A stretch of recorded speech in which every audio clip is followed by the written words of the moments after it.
자, 오늘 들려드릴 이야기는 옛날 전라도 고흥 끝자락, 바다가 한눈에 내려다 보이는 작은 마을에서 일어난 일입니다. 그 마을 이름이 뭐였냐고요? 아, 그건 중요하지 않아요. 어차피 지금은 없어진 마을이거든요. 다만 그 마을이 참 아름다웠다는 것만 기억해 두시면 됩니다. 앞으로는 푸른 바다가 끝없이 펼쳐져 있고, 뒤로는 울창한 산이 병풍처럼 둘러싸고 있고, 그 사이로 개울이 졸졸졸 흘러내리는 정말 그림 같은 곳이었지요. 그런데 아무리 경치가 좋아도 사람 사는 일은 그리 호락호락하지 않은 법이에요. 특히나 남녀 간의 일이라는 게 참 복잡하고 어려운 거 아니겠어요? 그 마을에 윤대식이란 선비가 살고 있었어요. 나이는 35 정도 됐을 텐데 키는 보통보다 조금 작은 편이고 얼굴은 그럭저럭 준수한 편이었어요. 눈은 선량하게 생겼고 코는 오뚝하지도 낮지도 않고 적당했고 입은 좀 작은 편이었을까요? 하지만 웃을 때는 참 인자해 보이는 사람이었지요. 체격은 어떠했냐고요? 글쎄요, 선비답게 좀 마른 편이었어요. 하루 종일 책상 앞에 앉아서 글만 읽고 쓰다 보니까 몸에 살이 별로 없었거든요.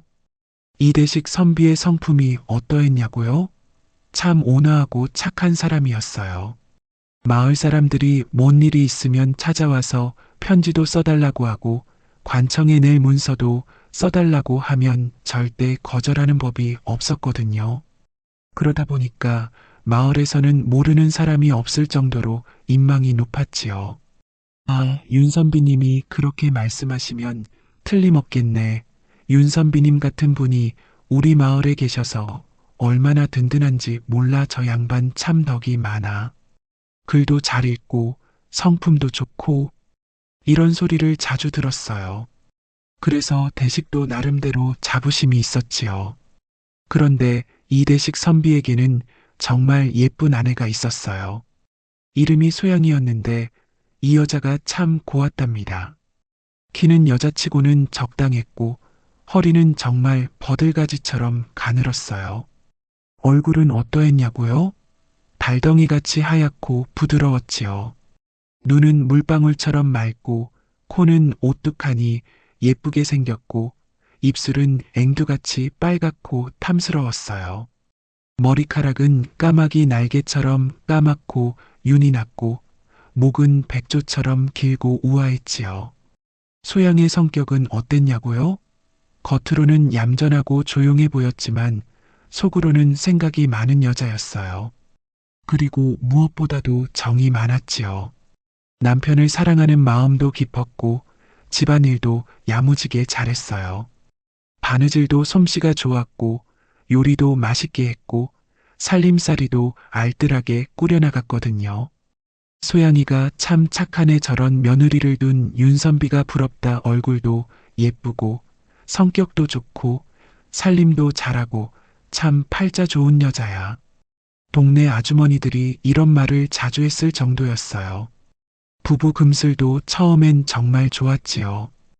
혼인한 지 얼마 안 됐을 땐 밤마다 방에서 나오는 소리가 이웃집 김서방이 요즘 윤선비 집에서 밤마다 시끄럽다고 투덜거릴 정도였다고 하니까요. 허허, 그때는 정말 금슬이 좋았어요. 대식이 밤늦게 공부하고 있으면 소양이 따뜻한 차를 끓여다 주고 소양이 바느질하고 있으면 대식이 옆에서 책을 읽어주고 그런 다정한 부부였지요. 그런데 결혼한 지 3년쯤 지나면서부터 문제가 생기기 시작했어요. 대식 선비의 그 아래쪽이 어떻게 말해야 할까요? 옛말로 양기가 부족하다고 하죠. 쉽게 말해서 남자로서의 기운이 점점 약해진 거예요. 처음엔 요즘 공부에 너무 매달려서 그런가 보다 하고 넘어갔어요. 대식이 유학을 공부하느라고 밤늦게까지 책을 읽고 새벽에 일어나서 글을 쓰고 하니까 몸이 피곤해서 그런 줄 알았거든요. 그런데 한 달, 두 달, 석 달이 지나도 나아질 기미가 없어요. 소양이 아무리 곱게 단장하고 남편을 유혹해봐도 대식의 몸은 꿈쩍도 안 하는 거예요. 예전에는 소양이 살짝 어깨만 드러내도 눈이 반짝반짝 빛나던 남편이었는데 이제는 아예 관심도 없어 보였어요. 여보, 오늘은 어때요? 아, 미안해. 몸이 좀 피곤하네. 그럼 제가 마사지라도 해드릴까요? 아니야. 그냥 좀 쉬고 싶어. 이런 대화가 매일 반복되니까 소양이도 처음엔 이해하려고 했지만 점점 한이 맺히기 시작했어요.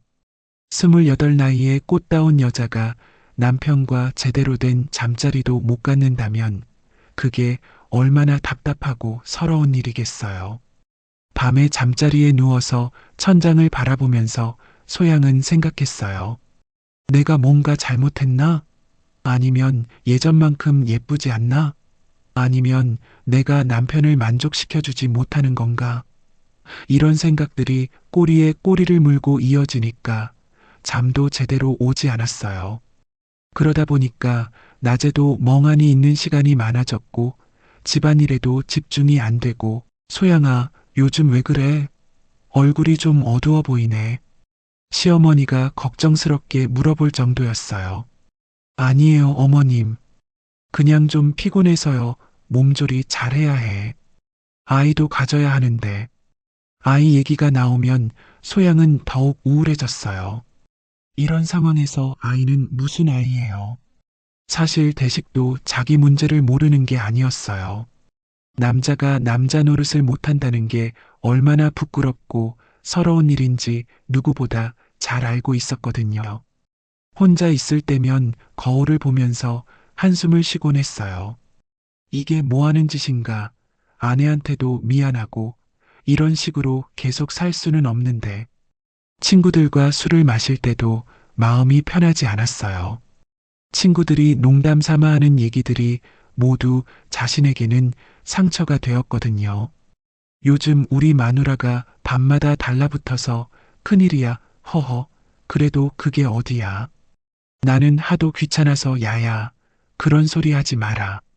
다른 사람들 다 듣는다. 이런 대화를 들을 때마다 대식은 소스라치게 놀라면서 얼굴이 빨개졌어요. 혹시 자신의 일을 알고 하는 얘기는 아닌지 의심스럽기도 하고 나만 이런 건가? 다른 사람들은 다 괜찮은 건가? 이런 생각에 잠 못 이루는 밤이 많았어요. 대식은 이 문제를 해결하기 위해서 이것저것 시도해 봤어요. 약방에 가서 보약도 지어 먹어보고 절에 가서 기도도 해보고 산삼이 좋다고 해서 산삼도 구해서 먹어보고 하지만 아무 소용이 없었어요. 이러다가 진짜 큰일 나겠구나. 대식은 점점 절망적인 기분이 들었어요. 그리고 무엇보다 아내에 대한 미안함이 컸지요. 그러던 어느 날 대식이 마침내 결심을 했어요. 이대로 있을 수는 없다는 생각이 들었거든요. 소양아, 내가 한양에 가서 과거 공부 좀 하고 올 생각이야. 과거요? 갑자기 웬 과거 얘기예요? 소양이 깜짝 놀라서 물었어요. 남편이 과거에 대한 얘기를 한 적이 없었거든요. 아니, 이 동네에만 있으니까 견문이 좁아지는 것 같아서 말이야. 한양 가서 학문도 넓히고 몸도 추스르고 그리고 이번 기회에 과거 시험도 한번 봐볼까 해서 사실 대식의 진짜 목적은 따로 있었어요. 한양에 가서 이름난 의원도 찾아보고 좋다는 약도 구해보려고 했던 거죠. 그리고 혹시 같은 문제를 겪는 사람들은 어떻게 해결하는지도 알아보고 싶었어요. 작은 마을에서는 이런 얘기를 할 수 있는 사람이 없었거든요. 그런데 얼마나 계실 거예요? 글쎄, 석 달, 길면 반년 정도? 한양이 워낙 큰 곳이라서 적응하는데도 시간이 걸릴 것 같고 공부할 것도 많고 소양은 속으로 복잡했어요. 한편으론 남편이 떠나면 더 외롭겠지만 다른 한편으론 이 답답한 상황에서 잠시라도 벗어날 수 있을 것 같았거든요. 그리고 솔직히 말하면 매일 밤마다 실망하는 것보다는 혼자 있는 게 나을 것 같기도 했어요. 알겠어요.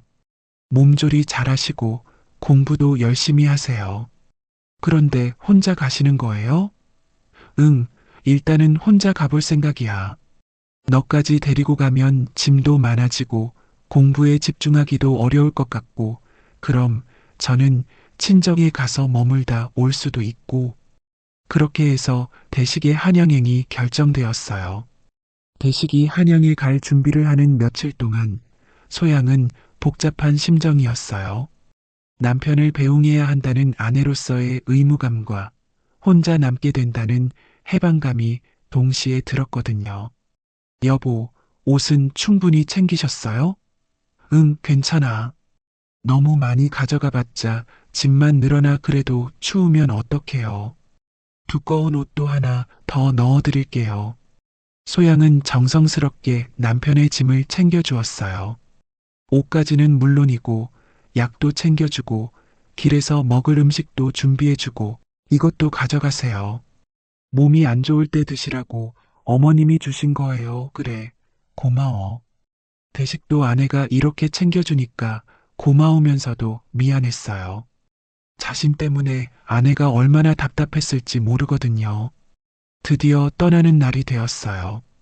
새벽 일찍 일어나서 마지막 준비를 하는데 둘 다 말이 없었어요. 그럼 다녀올게. 네, 조심해서 다녀오세요. 편지 자주 하세요. 응, 알겠어. 대문 앞에서 작별 인사를 나누는데 왠지 어색했어요. 보통 부부라면 떠나는 남편을 껴안으면서 눈물도 흘리고 그럴 텐데 둘은 그냥 손만 살짝 잡았다 놓았어요. 대식이 짐을 둘러매고 길을 떠나는 모습을 지켜보면서 소양은 묘한 기분이었어요. 슬프기도 하고 홀가분하기도 하고 이제 진짜 혼자구나. 남편이 떠나고 나니까 집안이 정말 조용했어요. 평소에는 대식이 책 읽는 소리, 북 가는 소리, 기침하는 소리라도 있었는데 이제는 정말 조용했거든요. 처음 며칠은 그런대로 괜찮았어요. 집안 정리도 하고 밀린 바느질도 하고 친정에도 편지를 쓰고 할 일이 있었거든요. 하지만 일주일쯤 지나니까 외로움이 밀려오기 시작했어요. 특히 밤이 되면 더욱 그랬지요. 혼자 저녁을 먹고 혼자 잠자리에 들고 이런 게 익숙하지 않으니까 잠도 잘 안 왔어요. 남편은 잘 도착했을까? 몸은 괜찮을까? 이런 생각도 하지만 한편으론 다른 생각도 들었어요. 만약에 남편이 계속 이런 상태라면 어떡하지? 나는 평생 이렇게 살아야 하는 건가? 다른 여자들은 어떻게 살까? 이웃집 아주머니들을 생각해 봤어요. 김서방네 아주머니는 항상 얼굴에 웃음이 가득했고 박서방네 아주머니도 늘 행복해 보였어요. 혹시 그 사람들은 자신과 다른 걸까? 그러던 어느 날 밤 소양은 거울 앞에서 자신의 모습을 자세히 들여다봤어요. 아직은 괜찮은 것 같은데 얼굴도 아직 예쁘고 몸매도 나쁘지 않았어요. 그런데 이런 모습을 봐줄 사람이 없다는 게 안타까웠지요. 대식이 떠난 지 정확히 일주일째 되는 날이었어요. 그날은 하필 장맛비가 억수같이 쏟아지는 날이었지요. 아침부터 먹구름이 몰려오더니 오후부터는 정말 세상이 무너질 것처럼 비가 내렸어요. 바람도 세게 불어서 나무들이 이리저리 흔들리고 천둥 번개까지 쳐서 정말 무서운 밤이었지요. 소양은 혼자서 저녁을 먹고 있었어요. 밖에서는 비바람이 몰아치고 천둥 번개가 번쩍번쩍 치고 이런 날 혼자 있으니까 더 무섭네. 남편이라도 있으면 좀 덜 무서울 텐데 그런데 갑자기 대문을 두드리는 소리가 들렸어요. 톡톡톡. 처음에는 바람 소리인 줄 알았어요. 그런데 계속 똑같은 소리가 나니까 정말 누군가 문을 두드리는 것 같았어요. 계신가요? 잠깐만요. 분명히 사람 목소리였어요.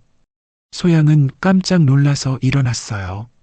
이런 밤에 누가 찾아온 걸까? 혹시 도둑은 아닌가? 아니면 나쁜 사람은 아닌가? 조심스럽게 대문 쪽으로 가서 물어봤어요. 누구세요? 소희는 고흥포구에서 젓갈 장사를 하는 사람입니다. 이 비가 너무 심해서 잠깐 처마 밑에서 비만 피하게 해주시면. 목소리가 굵고 낮았어요. 분명히 남자였지요. 그런데 뭔가 절박한 느낌이 들었어요. 정말 비를 피하려는 사람 같았거든요. 소양은 어떻게 해야 할지 몰라서 잠깐 망설였어요. 남편도 없는데 낯선 남자를 들여보내는 게 맞나? 하지만 이런 비바람 치는 밤에 사람을 그냥 내보낼 수도 없었어요. 그리고 솔직히 말하면 혼자 있던 터라 누군가와 대화라도 나눌 수 있다면 좋겠다는 생각도 들었어요. 잠깐만 기다리세요. 소양이 문을 열고 나가보니까 삿갓을 쓴 사내가 비에 흠뻑 젖은 채로 서 있었어요. 옷이 다 젖어서 몸에 착 달라붙어 있었지요. 정말 죄송합니다. 갑자기 비가 너무 심해져서 길도 잘 안 보이고 이런 밤에 길을 가다가는 정말 위험할 것 같아서요. 소양이 자세히 보니까 이 사내가 보통 사내가 아니었어요. 키는 대식보다 한 뼘은 더 크고 어깨는 떠한 장수처럼 벌어져 있고 비에 젖어서 몸에 착 달라붙은 옷 사이로 보이는 가슴팍이 두툼하고 단단해 보였어요. 얼굴도 그냥 평범한 장사꾼 얼굴이 아니라 코는 오뚝하고 눈은 호랑이같이 날카로우면서도 어딘가 사람을 끌어당기는 구석이 있었지요. 턱도 사각사각하게 남자답게 생겼고 입술은 두터우면서도 섹시해 보였어요. 아, 예, 그럼 안에 들어오세요. 밖에서 그러고 계시면 감기 걸려요. 소양도 혼자 있던 터라 심심했는데 이런 손님이라도 오니까 반가웠어요. 더군다나 상대방이 이렇게 남자다운 사내니까 왠지 모르게 가슴이 두근거리기 시작했지요. 정말 고맙습니다. 조금만 비를 피하다가 그치면 바로 가겠습니다. 사내가 집 안으로 들어오니까 젖은 옷에서 나는 냄새가 그냥 냄새가 아니라 남자 냄새였어요. 바다 짠내와 섞인 남성적인 향기가 방 안에 퍼지니까 소양은 오랫동안 맡아보지 못했던 그 냄새에 어지럼증이 날 것 같았어요. 성함이 어떻게 되세요? 아, 저는 김봉달입니다. 바다에서 나는 것들 장사해서 먹고 사는 사람이에요. 봉달이란 이름답게 정말 봉달스럽게 생긴 사내였어요. 그런데 이 봉달스러움이 어떤 봉달스러움이냐면 뭔가 능글맞으면서도 매력적인 그런 봉달스러움이었어요. 웃을 때 입꼬리가 살짝 올라가면서 눈도 웃고 말할 때도 자신감이 넘쳤어요. 젓갈 장사를 하신다고 하셨죠? 네, 바다에서 잡은 새우, 멸치, 조기 같은 걸로 젓갈을 담가서 이 동네 저 동네 다니면서 팔고 있어요. 벌써 10년째 하고 있는데 나름대로 단골도 많이 생겼답니다. 봉달이 웃으면서 대답하는데 그 웃음이 참 매력적이었어요. 소양은 심장이 쿵쾅거리는 걸 느꼈어요. 그런데 대개 남편분은 어디 계신지 이런 밤에 혼자 계시는 것 같은데 봉달이 슬쩍 물어봤어요. 이미 이 집에 남자가 없다는 걸 눈치챈 것 같았어요. 아, 한양에 공부하러 가셨어요. 한석 달은 안 오실 거예요. 소양이 대답하는 순간 봉달의 눈이 번뜩했어요. 그러고 보니까 이 여자 혼자 있다는 얘기잖아. 봉달은 속으로 생각했어요. 이야, 이거 하늘이 내린 기회가 아닌가. 그런데 이 여자 참 예쁘네. 게다가 혼자 있다고? 이거 정말, 그럼 아주머니 혼자 계시는군요. 밤에 무섭지 않으세요? 봉달이 걱정하는 척 물어봤지만 사실은 다른 의도가 있었어요. 처음엔 그랬는데 이제 익숙해졌어요. 그런데 옷이 다 젖으셨네요. 갈아입으실 옷이라도 드릴까요? 소양도 모르게 이런 말이 나왔어요. 평소 같으면 절대 하지 않았을 말인데 왜 그랬을까요? 혹시 마음 한구석에서 이 남자다운 사내에게 관심이 생긴 건 아닐까요? 아, 그럼 정말 고맙겠습니다. 이대로 있으면 정말 감기 걸릴 것 같아서요. 소양이 남편의 옷을 가져다 주었어요. 남편 것이긴 하지만 일단 갈아입으세요. 봉달이 옷을 받아들면서 손가락이 소양의 손에 살짝 닿았어요. 순간 소양은 전기가 흐르는 것 같은 느낌을 받았지요. 그럼 저는 부엌에 있을 테니까 갈아입으세요. 소양이 방을 나가려고 하는데 봉달이 불렀어요. 아주머니네, 정말 고맙습니다. 이런 밤에 낯선 사람을 받아주시고 아주머니 같은 분이 계셔서 다행이에요. 봉달이 정말 고마워하는 표정으로 말하니까 소양은 더욱 마음이 따뜻해졌어요. 아니에요. 당연한 일이에요. 소양이 부엌으로 나가서 천장을 뒤지고 있는데 옆방에서 옷 갈아입는 소리가 들렸어요. 바스락바스락 그 소리를 듣고 있으니까 왠지 모르게 가슴이 두근거렸어요. 저 사람 지금 옷을 벗고 있겠구나. 이런 생각을 하는 자신이 이상했지만 자꾸만 그런 상상이 떠올랐어요. 잠깐 뒤에 봉달이 나타났어요. 대식의 옷을 입었는데 문제가 있었어요. 대식보다 덩치가 훨씬 컸거든요. 옷이 몸에 꽉 끼어서 가슴팍과 팔뚝의 근육이 그대로 드러나 보였지요. 아, 좀 작네요. 죄송해요. 남편이 좀 마른 편이라서 아니에요. 괜찮아요. 비라도 안 맞으니까. 소양은 봉달의 모습을 보고 있으니까 자꾸만 남편과 비교하게 되었어요. 남편은 문약한 선비 체형이었다면 봉달은 바다를 누비는 거친 산의 체형이었거든요. 가슴팍도 두툼하고 팔뚝도 단단하고 허리도 잘록하고 정말 남자다웠어요. 배고프시죠? 뭐라도 드실까요? 아, 그럼 정말 고맙겠습니다. 사실 아침부터 제대로 못 먹었거든요. 소양은 부엌에서 바쁘게 움직였어요. 김치찌개를 끓이고 생선구이도 하고 나물도 무치고 그런데 이상해요. 평소엔 귀찮아하던 요리가 오늘은 왜 이렇게 즐거울까요? 아, 오랜만에 누군가를 위해서 밥을 하니까 그런가? 아니면 소양은 그런 생각을 쫓아내려고 했지만 마음 한구석에서는 인정하고 있었어요. 그 남자다운 사내를 위해서 밥을 한다는 게 왠지 설레었거든요. 드디어 상이 차려졌어요. 소양이 정성스럽게 차린 저녁상을 보고 봉달이 감탄했어요. 우와, 정말 맛있겠네요. 아주머니 솜씨가 보통이 아니군요. 이런 밥상을 받는 남편분이 정말 부러워요. 아니에요. 그냥 평범한 시골 밥상이에요. 둘이 마주 앉아서 밥을 먹기 시작했어요. 소양은 자꾸만 봉달의 얼굴을 쳐다보게 되었어요.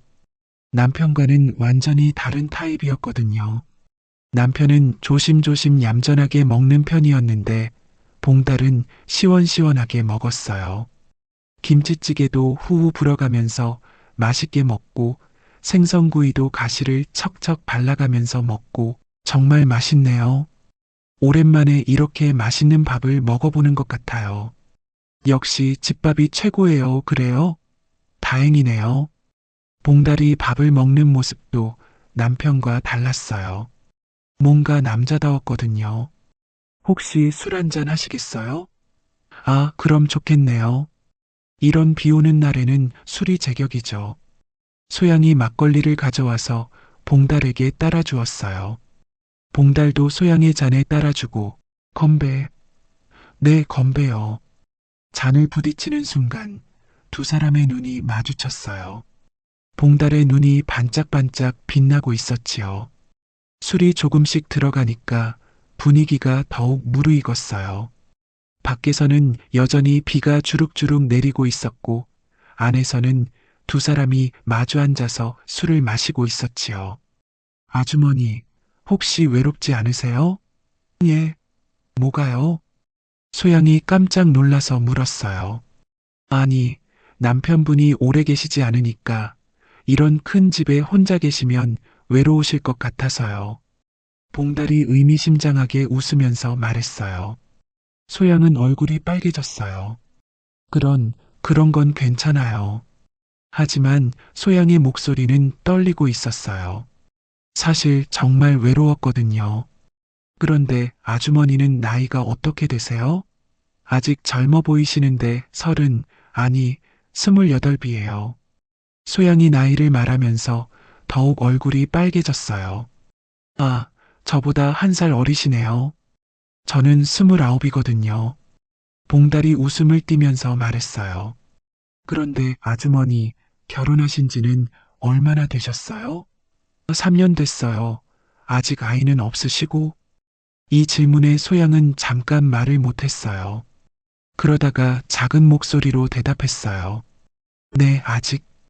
봉달은 소양의 표정을 보고 뭔가 눈치챈 것 같았어요. 아, 죄송해요. 너무 개인적인 걸 물어봤나 보네요. 아니에요. 그런 건 아니고. 소양이 말을 흐리자 봉달이 다른 얘기로 화제를 돌렸어요. 저는 장사를 하면서 이 동네 저 동네 많이 다녀봤는데 아주머니 같이 예쁜 분은 처음 봤어요. 갑작스러운 칭찬에 소양은 더욱 얼굴이 빨개졌어요. 그런 말씀 정말이에요. 처음 대문에서 봤을 때부터 생각했거든요. 어떻게 이렇게 예쁜 분이 계실까 하고, 그런데 이렇게 예쁜 분이 왜 혼자 계실까? 남편이 바보가 아닌 이상. 봉달이 말을 흐리면서 소양을 쳐다봤어요. 소양은 그 시선을 받으면서 온몸이 뜨거워지는 걸 느꼈어요. 저는 그냥 평범한 사람이에요. 평범하다고요? 아주머니가 평범하면 세상의 모든 여자가 평범해요. 봉달이 웃으면서 말했어요. 그리고 갑자기 소양의 손을 살짝 잡았어요. 손이 차갑네요, 예. 소양은 깜짝 놀라서 손을 빼려고 했지만 봉달이 놓아주지 않았어요. 추우세요? 아니요, 그런 건 아니고. 소양의 목소리가 떨리고 있었어요. 봉달의 거친 손이 자신의 부드러운 손을 감싸고 있는 느낌이 너무나 오랜만에 느끼는 남자의 손길이었어요. 시간이 흘러서 밤이 깊어졌어요. 술도 제법 마셨고 대화도 많이 나눴고 분위기는 점점 무르익어 갔어요. 아, 시간이 이렇게 늦었네요. 저 이제 가봐야겠어요. 봉달이 일어나려고 하는데 밖에서는 여전히 비가 퍼붓고 있었어요. 이 비에 어떻게 가세요? 너무 위험해요. 그래도 여기서 계속 있을 수는 없잖아요. 하룻밤 정도는 괜찮을 것 같은데요. 소양도 자신이 왜 이런 말을 하는지 몰랐어요. 평소 같으면 절대 하지 않았을 말인데 정말 괜찮으세요? 남편분이 알면 괜찮아요. 어차피 편지도 안 오고 그리고 이런 밤에 혼자 있는 것보다 훨씬 안전할 것 같아요. 이렇게 해서 봉달이 소양의 집에서 첫 번째 밤을 보내게 되었어요. 그날 밤 소양은 잠이 오지 않았어요. 옆방에서 자고 있을 봉달 생각 때문이었지요. 남편이 없는 동안 다른 남자와 한 집에서 잔다는 것 자체가 부담스럽기도 했지만 한편으론 이상하게 설레기도 했어요. 이런 생각을 하면 안 되는데 소양은 혼잣말을 하면서 이불을 뒤척였어요. 그런데 가슴이 자꾸만 두근거리고 몸이 뜨거워지고 그런데 갑자기 옆방에서 신음소리가 들려왔어요. 아파. 소양이 깜짝 놀라서 일어났어요. 봉달이 아픈 모양이었어요. 대답이 없어서 소양은 조심스럽게 문을 열고 들어갔어요. 달빛이 비치는 방 안에서 봉달이 이불을 걷어차고 뒤척이고 있었어요. 열이 많이 나는 것 같네요. 소양이 봉달의 이마에 손을 대니까 정말 뜨겁게 달아올라 있었어요. 비에 젖어서 감기 몸살이 난 모양이었지요. 물수건이라도 가져다 드릴게요. 소양이 시원한 물에 수건을 적셔서 봉달의 이마에 올려놓았어요. 그런데 봉달이 갑자기 손을 뻗어서 소양의 팔목을 잡았어요. 아주머니의 고마워요. 정말 달빛 아래서 봉달의 눈이 반짝였어요. 소양은 가슴이 쿵쾅거리기 시작했어요. 봉달의 거친 손이 자신의 가는 팔목을 감싸고 있는 느낌이 남편에게서는 느껴본 적 없는 짜릿함이었어요. 저는 소양이 뭔가 말하려고 하는데 봉달이 천천히 일어나서 소양에게 가까이 다가왔어요. 아주머니도 외로우시죠? 그런 말씀. 봉달의 얼굴이 점점 가까워졌어요. 소양은 뒤로 물러나려고 했지만 몸이 말을 듣지 않았어요. 아니, 사실은 물러나고 싶지 않았어요. 그리고 드디어 두 사람의 입술이 맞닿았어요. 소양은 머리가 하얘졌어요. 남편과의 키스와는 완전히 달랐거든요. 봉달의 입술은 뜨겁고 거칠고 혀는 자꾸만 소양의 입안을 헤집고 다녔어요. 안 돼요. 이러면 안 돼요. 소양이 떨리는 목소리로 말했지만 몸은 정반대로 반응했어요. 가슴이 두근거리고 숨이 가빠지고 아랫배가 뜨거워지기 시작했어요. 봉달은 소양을 천천히 이불 위에 눕혔어요. 달빛이 소양의 하얀 얼굴을 비추고 있었지요. 정말 아름다우시네요. 봉달의 손이 소양의 머리카락을 어루만졌어요. 그리고 목덜미, 어깨, 팔 천천히 내려가면서 소양의 몸을 탐험하기 시작했어요. 소양은 온몸에 전기가 흐르는 것 같았어요.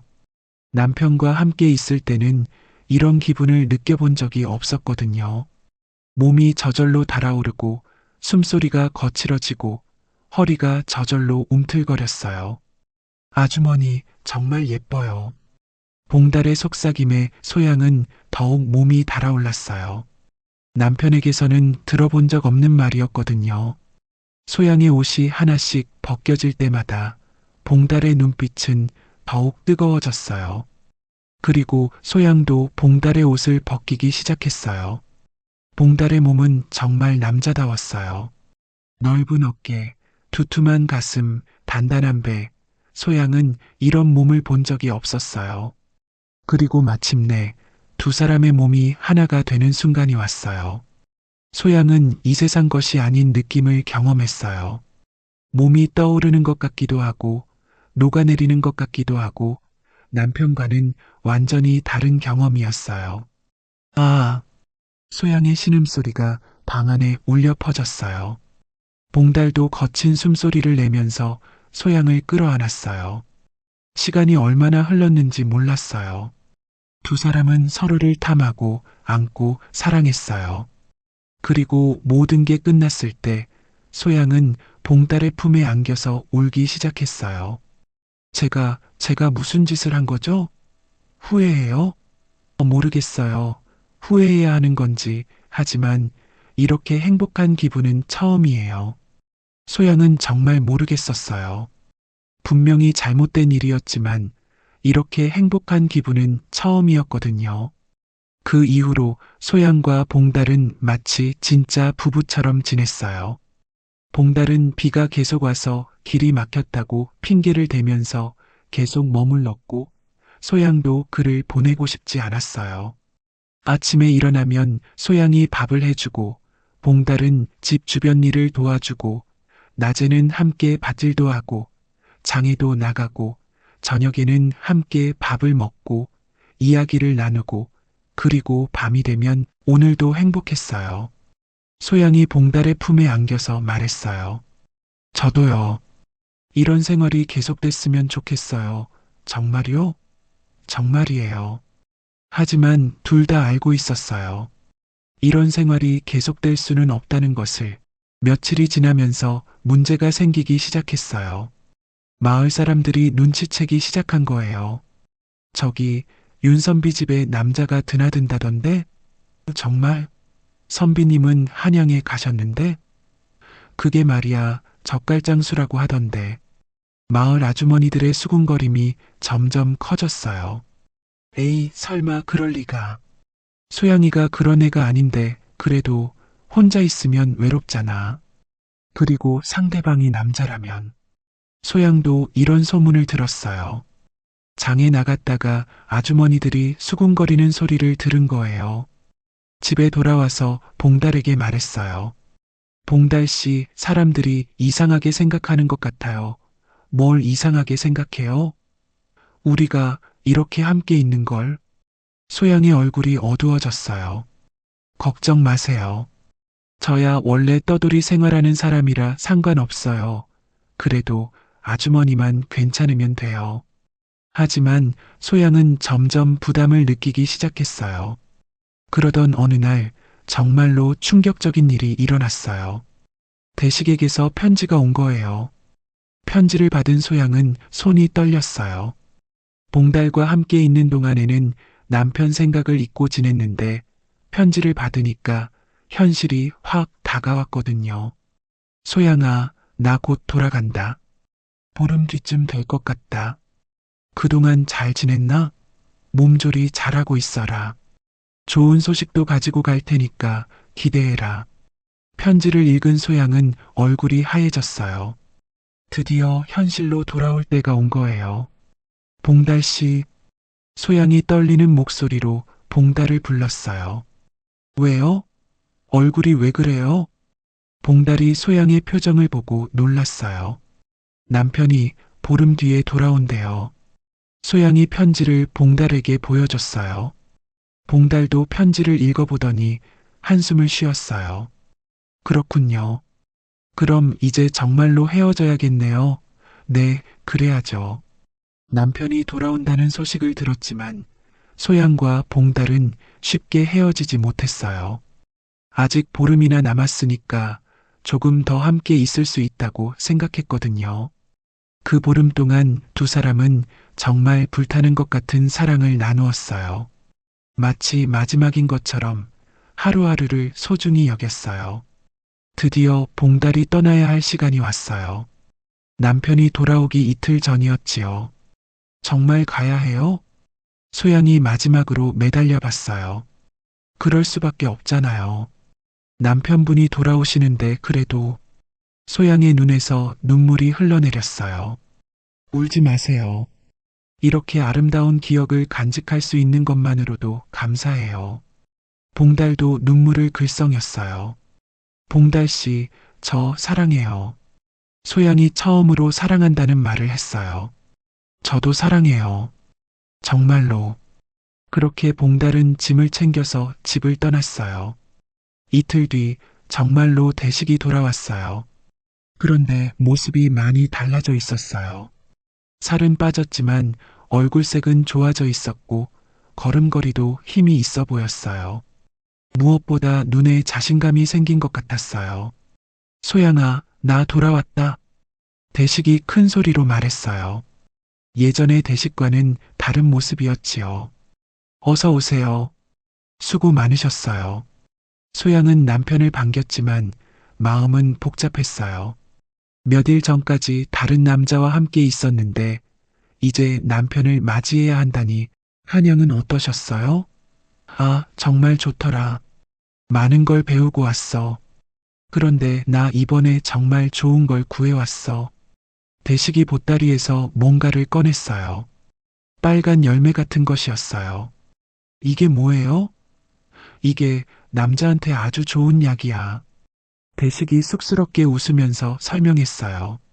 한양에서 이름난 의원을 찾아가서 상담을 받았는데 그 의원이 이 약을 추천해줬다는 거예요. 그래서 석 달 동안 그 산속을 헤매고 다녔어. 이거 구하려고. 소양은 남편이 자기 때문에 그렇게 고생했다는 걸 알고 더욱 죄책감이 들었어요. 그날 밤 대식이 그 약을 먹고 나서 소양에게 다가왔어요. 정말 오랜만에 대식의 몸에서 남자다운 기운이 느껴졌어요. 소양은 복잡한 마음으로 남편을 받아들였어요. 놀라운 일이 일어났어요. 대식이 정말 달라져 있었거든요. 예전과는 비교도 안 될 정도로 열정적이고 적극적이었어요. 하지만 일주일쯤 지나니까 약발이 떨어지기 시작했어요. 며칠 뒤 정말로 약효가 완전히 사라졌어요. 그런데 이상한 일이 일어났어요. 소양의 마음이 달라진 거예요.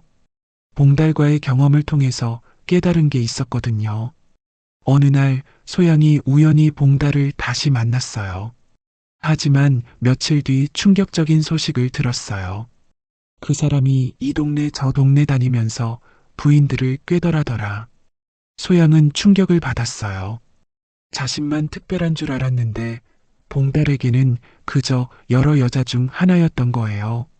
그 일이 있고 나서 소양은 남편 대식을 새로운 시각으로 보게 되었어요. 비록 남자로서의 능력은 부족했지만 적어도 성실하고 진실한 사람이었거든요. 여보, 그냥 고마워. 뭐가? 여태까지 저를 사랑해줘서요. 소양은 진심으로 그렇게 생각했어요. 여보, 앞으로는 몸이 좀 불편해도 괜찮아요. 그냥 이렇게 함께 있는 것만으로도 충분해요. 그 이후로 대식과 소양은 새로운 마음으로 부부 생활을 시작했어요. 몇 달 뒤 소양이 임신을 했어요. 두 사람은 정말 행복했어요. 시간이 흘러서 소양은 건강한 아들을 낳았고 나중에는 세 자녀의 부모가 되었어요. 대식은 과거의 급제에서 현감이 되었고 소양은 현감 부인으로서 보람 있는 삶을 살았어요. 자, 이렇게 해서 소양과 대식, 그리고 젓갈장수 봉달의 이야기가 끝이 났습니다. 이 이야기를 통해서 우리가 배울 수 있는 것은 무엇일까요? 첫째, 인간은 누구나 욕망을 가지고 있다는 것입니다. 이것 자체는 자연스러운 일이에요. 둘째, 하지만 그 욕망을 어떻게 다스리느냐가 중요하다는 것입니다. 소양은 일시적인 쾌락에 빠졌지만 결국은 진정한 가치를 깨달았어요. 셋째, 진정한 사랑은 육체적인 쾌락보다는 마음의 교감에서 나온다는 것입니다. 봉달은 육체적 만족을 줬지만 진짜 사랑은 주지 못했어요. 넷째, 가정의 진정한 행복은 평범한 일상 속에서 찾을 수 있다는 것입니다. 다섯째, 사람은 경험을 통해서 성장한다는 것입니다. 소양의 경험도 결국은 그녀를 더 성숙한 사람으로 만들어줬어요. 사람을 사랑하되 허기만 채우려 하지 말고 마음으로 사랑하라는 옛 어른들의 말씀이 바로 이런 뜻이겠지요. 여러분도 살아가시면서 때로는 유혹에 빠질 수 있고 잘못된 선택을 할 수도 있어요. 하지만 중요한 것은 그런 경험을 통해서 진정으로 소중한 것이 무엇인지 깨닫는 것입니다. 가정의 소중함, 부부의 사랑, 그리고 평범한 일상의 행복, 이런 것들이야말로 우리 인생에서 가장 값진 보물이라는 걸 기억하시기 바랍니다. 오늘 이야기는 여기서 마칩니다. 긴 시간 동안 들어주셔서 고맙습니다.